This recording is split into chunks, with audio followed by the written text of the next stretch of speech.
이번에는 섹터 컨디션, 유통업에 대해서 자세히 알아보겠습니다. 코로나 이후에 가장 아픔의 직격탄을 맞은 업종인데 실적 시즌이 시작된 만큼 돌파구를 보여줄지 이분 모시고 자세한 얘기 나눠보도록 하겠습니다.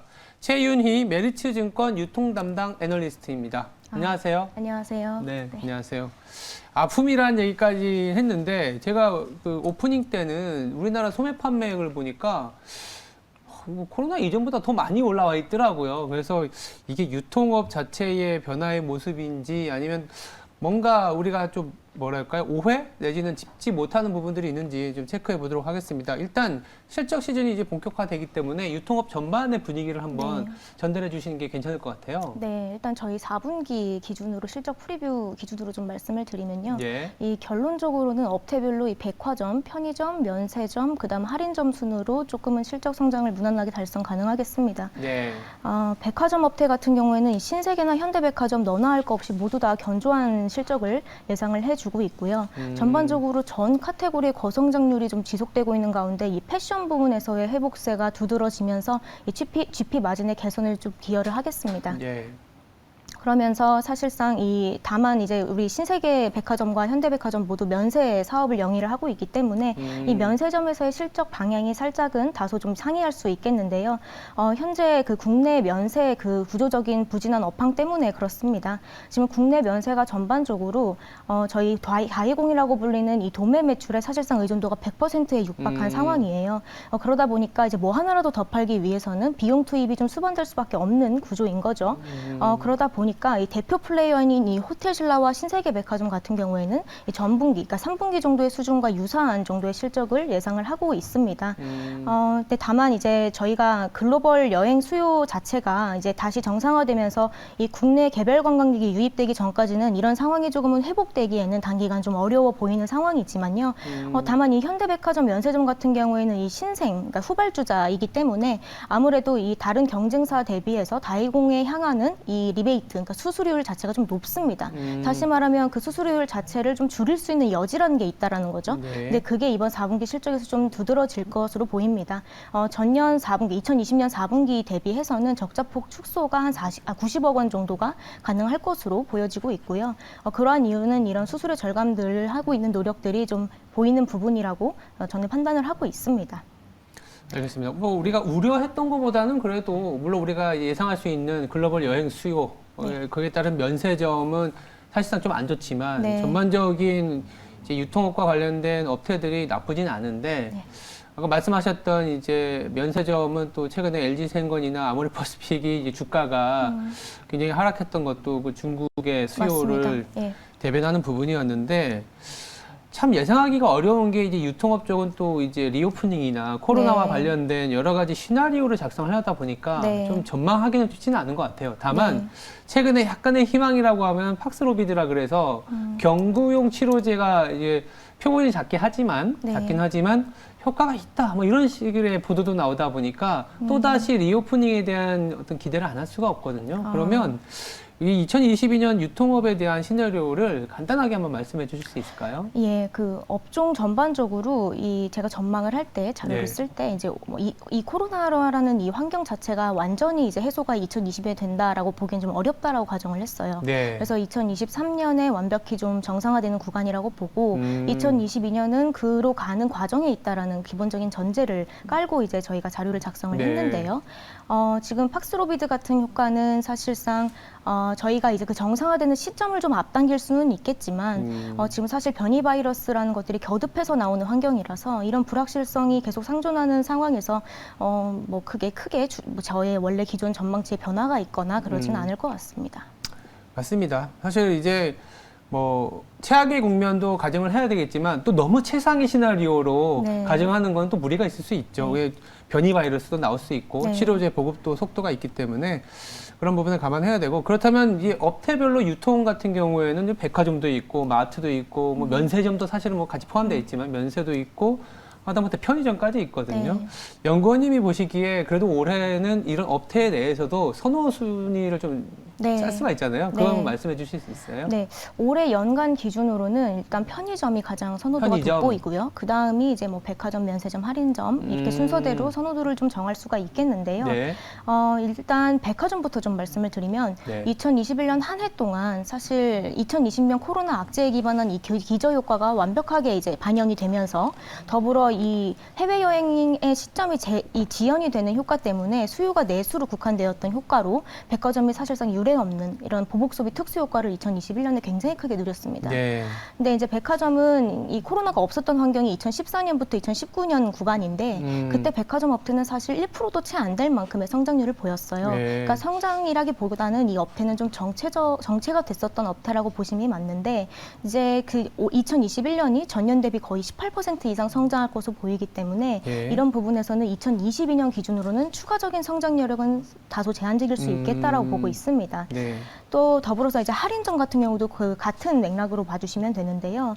할인점이 사실 지난 10년 동안 가장 크게 이 대형마트 시장 전체가 성장했었던 때는 2012년이었어요. 네. 근데 그때가 시장 전체 성장률이 한 3.3% 정도 수준이었는데요. 지금 2020년이 전체 시장 성장률 4.2%, 2021년이 그거보다 2% 이상 더 성장할 것으로 보이는 상황이라서 사실 이 내식 수요 특수가 제거가 된다라는 측면에서 봤을 때에는 이 전년 실적에서의 성장을 좀 기대하는 부분에서는 좀 우려가 되는 부분입니다. 다만 이제 저희 편의점 같은 경우가 2022년에 좀 가장 성장이 그나마 가능할 수 있는 업태라고 보고 있는데요.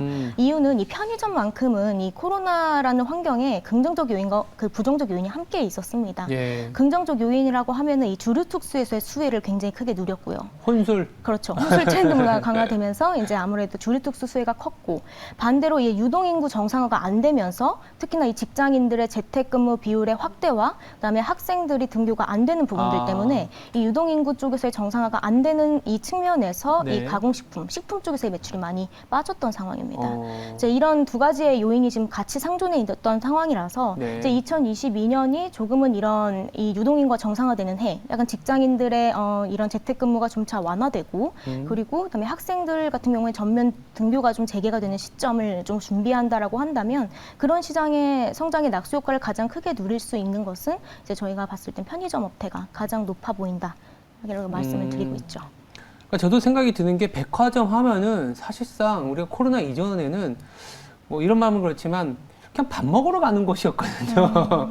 뭐 밥 먹으러 가는 곳이었는데 2020년, 2021년은 특히 작년 같은 경우는 엄청난 어떻게 보면 코로나 특수를 누렸다라고 할 수 있을 만큼이긴 해서 올해 그 정도의 성장을 보여주기에는 조금 좀 무리가 있다라고 보시는 거고 네. 편의점은 뭐 호황제가 있긴 하지만 예. 그 호황제가 뒤에 엉켜가긴 하겠지만 올해의 어떤 경기를 보면 그래도 업태에 대해서는 성장이 좀 나올 수 있는 게 편의점이다. 네. 이렇게 물론 이제 저도 이제 대부분의 사람들이 나가게 되면 편의점에서 술도 사 먹는 것도 있지만 그 안에서의 뭐 식품에 이런 게 좀 많이 사 먹잖아요. 네, 맞습니다. 그런 것들을 좀 기대해 볼 텐데 네. 그래도 우리가 전체적으로 우리가 유통업이라는 포인트를 좀 잡아가야 될 것 같아요. 뭐 코로나 확진자 수를 봐야 된다. 뭐 여러 가지 아이디어들이 난무하는데 좀 정리를 해주실 필요가 있을 것 같아요. 네. 앞서 말씀드린 것이랑 건 거의 좀 비슷한 맥락이 될 것 같긴 한데요. 네. 지금 코로나라는 이 업황이 유통이라는 업종에 부정적으로 작용한 것만은 절대 아니었습니다. 앞서 말씀드렸던 것처럼 백화점은 보복 소비 특수를 누렸죠. 대형마트는 내식 수요 특수를 누렸습니다. 편의점은 주류 특수 수혜를 누렸어요. 근데 약간 궁금한 게 네. 특수를 누렸는데 2019년 대비해서 지금 주가가 다 마이너스예요. 이유는 2022년의 성장 기대감이 너무 이제는 없어서. 점차 줄어들고 있기 때문이에요. 2021년이 상당한 그런 특수 효과가 있었고 2022년이 그 효과가 제거된다라고 봤을 때에는 아무래도 실적 성장에 대한 우려가 투자자분들은 좀 있는 것 같습니다. 알겠습니다. 그렇다면 뭐 아무래도 편의점을 뭐라 그럴까 네. 업태 중에 선호를 하기 때문에 탑픽도 편의점에서 나올 수 있겠네요. 예, 맞습니다. 그 편의점 같은 경우는 이제 구조가 좀 바뀌었다라는 점을 좀 인지해 주셔야 될 것 같아요. 구조요? 예, 2018년 이전까지만 하더라도 이 편의점의 매출 성장률을 누가 주도했는지를 보시면 이 비식품, 특히 이 담배 쪽에서의 담배. 매출이 2018년까지 편의점 성장을 이끌어 왔었어요. 근데 2018년 이후부터 현재까지 그럼 누가 이제 편의점 매출을 주도하느냐? 식품이었습니다. 그럼 식품에서 잘하는 업체가 매출도 나올 수 있고 MS 확보에 이익 성장까지 가능한 구조가 됐다라는 건데요. 예. 이런 식품 쪽에서의 제조 능력과 이런 차별화된 상품 MD 능력을 갖춘 BGF 리테일을 지금은 탑픽으로 계속해서 말씀을 드리고 있습니다. 아, BGF가 식품 쪽에서는 다른 편의점보다도 더 앞서가고 있나요? 아무래도 이 차별화된 상품을 좀 이 MD 구성 능력을 좀 같이 키우는 데 있어서 좀 그 제조 능력 측면에 있어서도 좀 제고가 되고 있는 배경이 있는데요. 네. 2020년 상반기에 저희 센트럴 키친이라고 하는 이런 중앙집중 조리 방식이라는 이런 식품 제조 능력의 이런 인프라를 좀 갖췄습니다. 당시에 이 가동률이 50% 미만 정도 수준으로 좀 미미했지만요. 지금 유동인구가 정상화되지 않은 국면에서도 사실상 공장이 거의 풀캐파로 가동률을 이어가고 있는 만큼 이 식품 경쟁력 측면에서는 이미 좀 입증이 됐다. 그리고 앞으로 이런 이 유동인구가 정상화되는 국면에서 식품 매출을 일으켜주는 가장 큰 주요처가 그 수요처가 직장인과 학생인데요. 그 식품의 제조 능력을 이미 가지고 있고 차별화된 상품 MD 구성 능력도 가지고 있는 BGF가 그 시장 성장의 낙수 효과를 더 크게 누릴 수 있지 않겠나라고 생각을 하고 있습니다.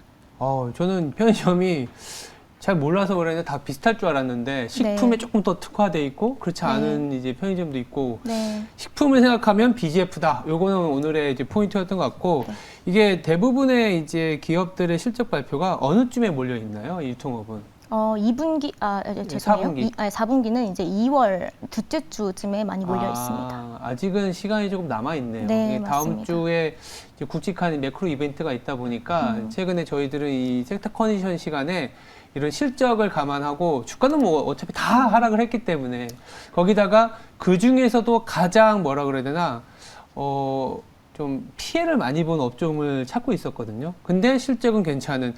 그랬을 때 과연 유통업도 가능할까라는 좀 궁금증이 있었는데 저도 보니까 소매 판매는 아니면 여러 가지 어떤 백화점의 그 주가 빼고 실적을 보면 이렇게나 좋은데 왜 맞습니다. 주가가 못 갔지? 그러면 이제 오히려 주가가 가는 거냐? 이렇게 생각해 봤더니 그거보다는 2021년이 워낙 좋았던 거고 2022년이 되려 조금 안 좋아진다. 그러니까 저희들이 이제 직관하고 좀 달랐던 것 같아요. 맞습니다. 그렇게 좀 이해를 하면 될 것 같고 그나마 편의점 그리고 편의점을 볼 때도 혼술보다는 식품을 보자. 요게 오늘 식품을 좀 더 보는 편이 맞다고 생각합니다. 포인트였던 것 같습니다. 알겠습니다. 뭐 저희가 생각했을 때는 야 리오프닝이 돼야 유통업이 좋아지는 거 아니냐 뭐 이런 식으로 정리를 했었는데 그게 아니라 오히려 조금은 성장이 조금은 둔화될 수 있고 그 안에서 성장이 나오는 편의점 BGF 리테일을 보자라는 콜로 정리를 할 수 있을 것 같습니다. 지금까지 최윤희 메리츠증권 유통 애널리스트였습니다. 감사합니다. 감사합니다.